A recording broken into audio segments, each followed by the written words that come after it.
Hey everyone, this is Jack and welcome back to my channel. This is day 6 of my 2-week trip to Japan to celebrate my friend Alien's birthday, and today we're going to Mount Fuji and 3 out of the 5 of the lakes around it, including Chureito Pagoda, and then we're gonna go to Kappabashi Street, which is right here in Asakusa, as well as eat at an Izakaya place, and then finish the day with karaoke, or how the locals say it, karaoke. Yeah, boy, we got the Mount Fuji's over here. I don't know if you can see it for this video. We were also on the floor that had a viewing area where you could enjoy the temple and Skytree at the same time, with vending machines that served hot and cold drinks, alcoholic beverages, and snacks. And this was open with the card key at all times.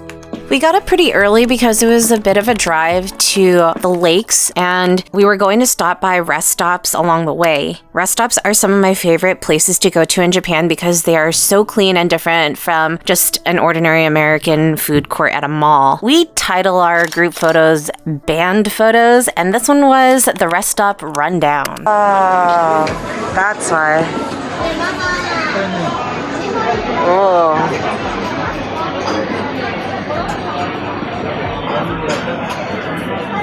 They have different types of eateries, souvenir shops, sometimes even a bakery, and their toilets are extremely clean, seats heated, as well as wipes for you to clean the seat before you use it. My partner got a beef bowl and I got a noodle dish because it was pretty chilly this morning. They also have free green tea that you could get with water at one of the stations. Oh my god. Yeah, bro. That's my hand, bro. Wow. They have regional mascots for every single stop, which you'll see later, and also these really cute Mount Fuji merchandise packaging. Oh, okay.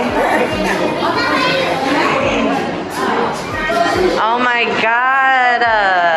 My mom's gonna die. Look at all the symptoms.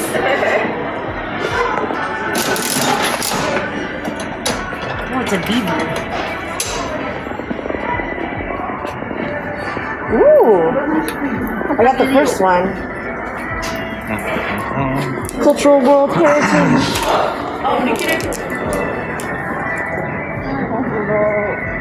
Okay, here's the bathrooms, and I totally made sure that there was no one in them so that I could film this, because look at how pretty they are. I couldn't take any photos here because we had to be on our way to Yamanakako, which is the first lake. It is great for water sports such as boating, fishing, water skiing, windsurfing, and when it's warm, you also can camp there and play tennis. It's actually a really popular resort during the summer. Campsites are right next to the water, and this is close to a small town with 8 pure springs fed by underground water originating from Mount Fuji. Oshino Hakai is part of Mount Fuji's World Heritage designation of 2013.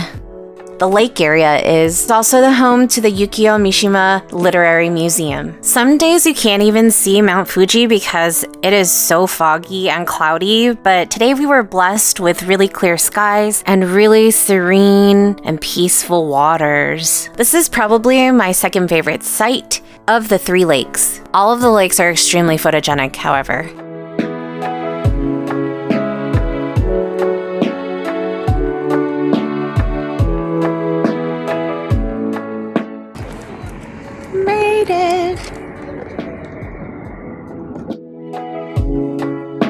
There was only one swan here today, but at least it's accompanying the swan boat, right?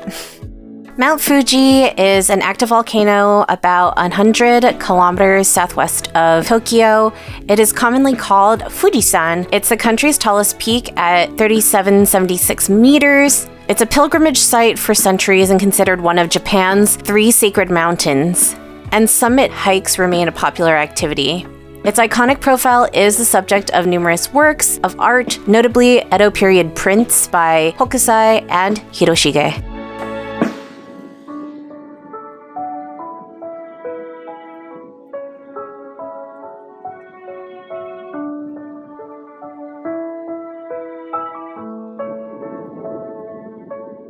We took so many photos here. I'm just gonna name one band photo in this location, but our name for this site was the Fuji Fighters. You guys know that I have a mini quest to capture all of these beautiful manholes that I find across Japan. I actually find another one pretty soon. Our next destination is the Chureito Pagoda. This is an iconic place to take photos because it's literally on every postcard. Yep, here it is. It's on a hilltop facing Mount Fuji in Arakurayama Sengen Park, and you gotta climb 400 steps. It's 398, but who's counting, right? The Chureito Pagoda is a 5-storied pagoda on the mountainside overlooking Fuji Yoshida City, and you can see Mount Fuji in the distance. In the springtime, this place is littered with cherry blossoms. And I think in the fall, there's also a really nice pop of red and green colors as well. Since the clouds look like a plume of smoke, I decided to do the in real life version of the wind face emoji. I think it's really cool that they have a ramp to go all the way up as well. This was easier on my knees, and guess what? Everybody else followed suit afterwards because it was much easier. Creeping! It was much easier than taking the stairs. It was more windy, but I would take slow and steady any day over fast and hard on my knees. The view is really beautiful up here, and the pagoda is right on either side of the photo that you could take from this vista point.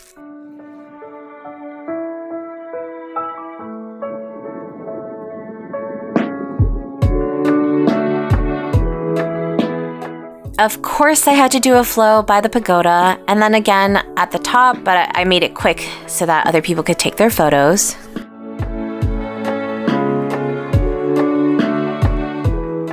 The sweeping panoramic was such a great view. All of the rooftops shimmered under the sunlight, and the snow on the mountains just made such a great texture in comparison to the soft blues that were happening from the mountains versus the sky. Our band photo for this site was the Fuji flares because of the sun flares that were happening in our cameras.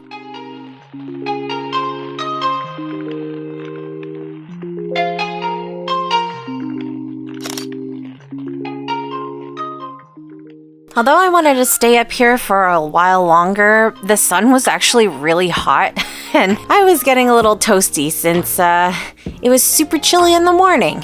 So we decided to head back down, and after going back down the main stairs, we actually went around back to the railway using a different street. We passed by this restaurant area. This was super cute. They had udon, soda, and souvenirs, and I think somebody got a coffee here.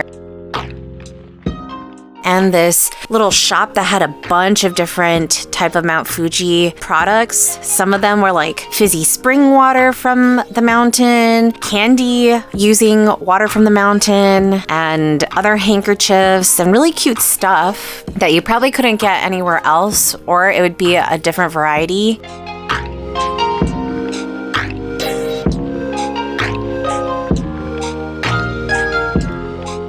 And then I found another manhole that says something about water, probably sewage, because that makes more sense. The walk back to the school where our guide had parked was really pleasant. We passed by a really colorful train and then took a band photo on the train tracks, which you're probably not supposed to do, but we titled this one The Railway Runaways. We were following this map that showed us the route to get to the pagoda in the most efficient way and used it to head back. I really like these Shinto moments that we just see along the street. Nice garden on the upkeep. We decided to do a school shoot really quick because it was such a unique place that we could park the car. So we did that here and titled it High School Honeys. The next lake that we were traveling to was Kawaguchiko, and this is my favorite one that we went to out of the 3. We visited Oishi Park, which is arguably the best view of Mount Fuji, and the North Shore, it has various flowers blooming on the promenade during spring and summer times, like lavender. There's a kids' playground. Lake Kawaguchiko is the most accessible of the 5 lakes with the train or direct bus connections to Tokyo. It is a hot spring resort town with various tourist attractions. Most of the development is around the lake's eastern end, whereas the northern and western shores are undeveloped. Best views of Mount Fuji can be enjoyed from the northern shores during the cherry blossom season around mid-April, and then autumn colors during the first half of November. One of the nicest spots for cherry blossoms is the seaside promenade near the Kawaguchiko Music Forest. The Momiji Tunnel has amazing autumn colors with maple trees that cover that road section, and I can't wait to return to this during those other seasons as well. The gift store was super cute. It had a bunch of different things from like mugs to magnets to even these handmade cookies with different flavors, and of course lavender goods since they have fields here. And then it was time to try this rice ball that is skewered onto a stick. Our guide recommended that we try it because it's super different. It tastes like a chewy mochi ball with like a savory, sticky soy sauce on top, if that makes sense. Bear oil for the woo. Rice dumpling. Oh, it's savory. No, this. Hi. This thing turns. That's so cool.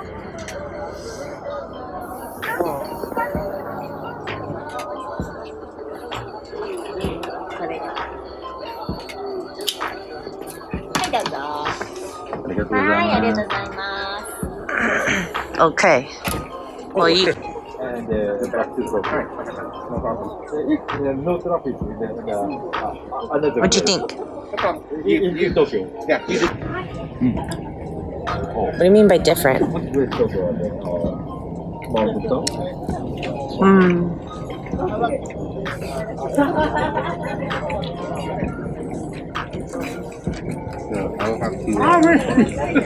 to. Yeah, it's very hazy. Yeah. So I think once I. We took a stroll across the street to go see this textile, handmade clothing store, and they specialize in dyeing their clothes as well. They have this beautiful blue or indigo color that they just wrap their clothing in different patterns, and it turns out to be incredible, one-of-a-kind pieces. They are really expensive because they are handmade from scratch, but they are just so gorgeous. I really wanted a scarf, but it was $50! So I may have to come back for that.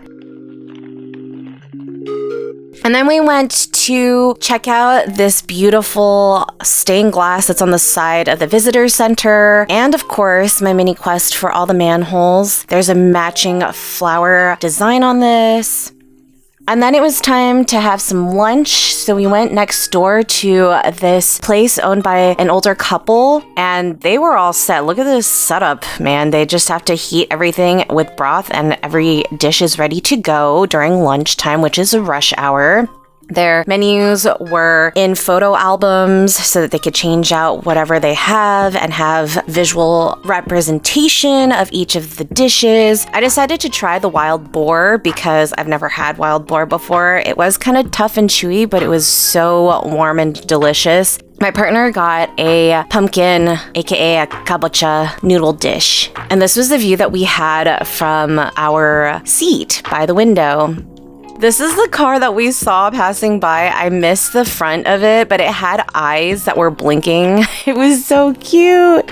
We took a couple more minutes to really just enjoy the view before heading out to the next and final lake. The third and final lake is Lake Saiko. It's smaller and much less developed than the neighboring Lake Kawaguchiko, and the views of Mount Fuji can be blocked by other mountains, except for the western end of the lake where there are beautiful views of the volcano.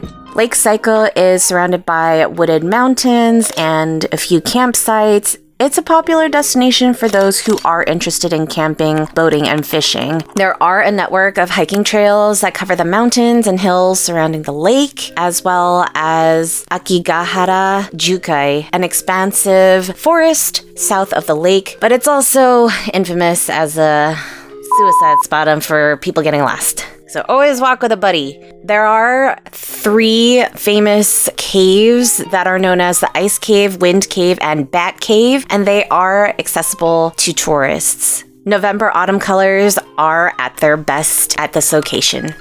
Here's a sneak peek of us passing by the Tokyo Tower. We will be visiting this at another date. But now we are on our way to Kappabashi Street. It is known as Kappabashi Dori or Kappabashi Dougu Street. It's also known as Kitchen Town.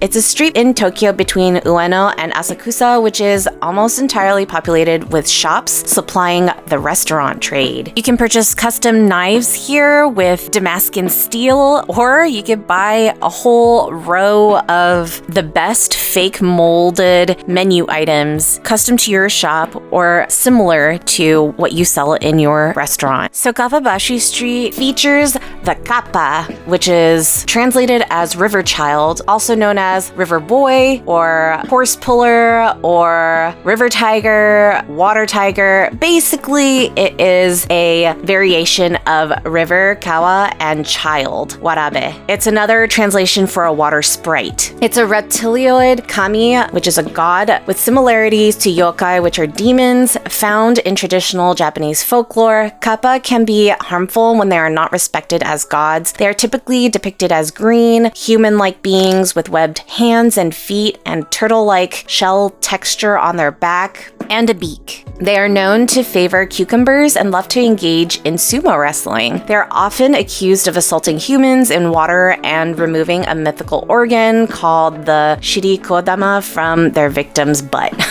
Sarazanmai is an anime that came out in 2019, produced by MAPPA, which is my favorite animation studio in Japan, as a television series where 3 middle school students are transformed into kappas by Keppi, the prince of the Kappa kingdom. It's really bizarre and obviously well animated, but it's a short and sweet series that I encourage you to watch. I don't know. It's good enough for them to put on their manholes here, so give it a try and let me know what you think in the comments. The sun setting behind Tokyo Skytree was too pretty to not take a photo here, and of course our band name for this was going to be Sunset Streets. My partner wanted Sunset Streakers, but I changed it to Sunset Streets.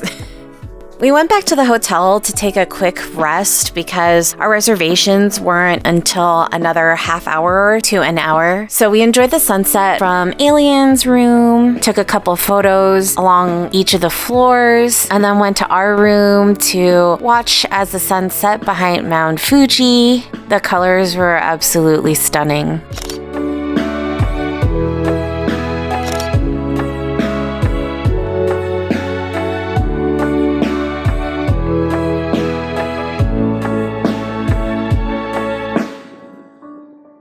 I felt like I was on the top of the world with this view, and it was a great way to circle back to our beautiful day trip to see the volcano and the surrounding lakes.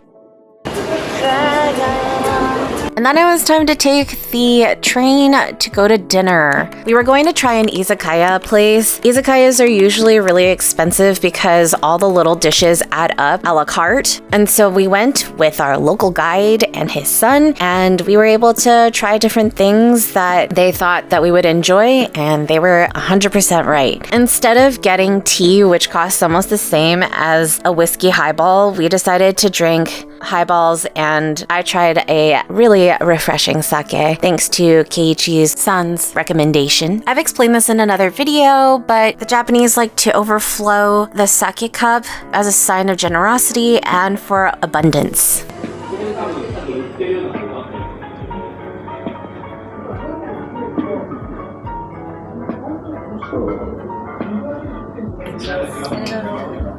It's like watching a ritual happen, and I love it. And you just get a little bit more than what you originally are purchasing.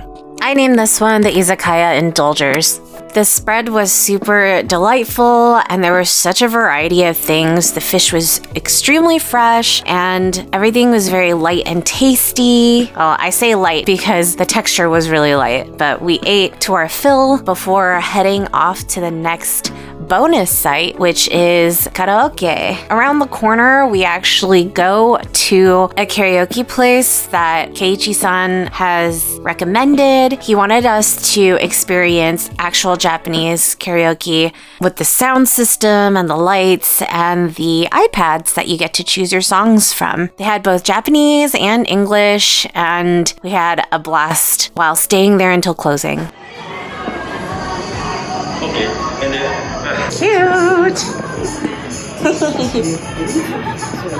It's customary to get snacks and drinks, so that's what we did. And of course, we had to sing some classics.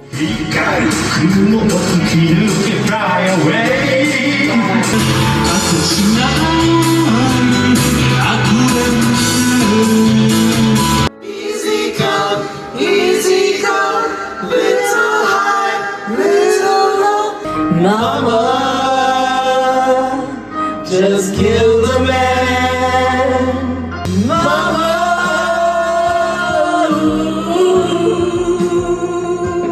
carry on, if nothing really matters.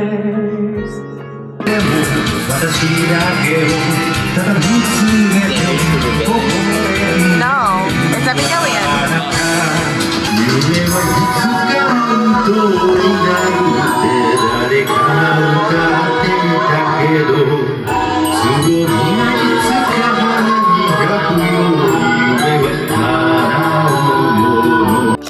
I named our final photo for the evening the Karaoke Crushers. Anyway, you get the idea. We sang our voices out, and with full bellies and full hearts, we ended this evening with a bang. If you like this video, give it a thumbs up, share it so that other people can find out what to do in Japan. Give me a subscribe and turn on the notification bell so that you know when I have new videos out. I've been posting every Saturday around 10 a.m., so keep a lookout on my social media for what's coming out next. Until next time, keep curious, everyone. Jack out.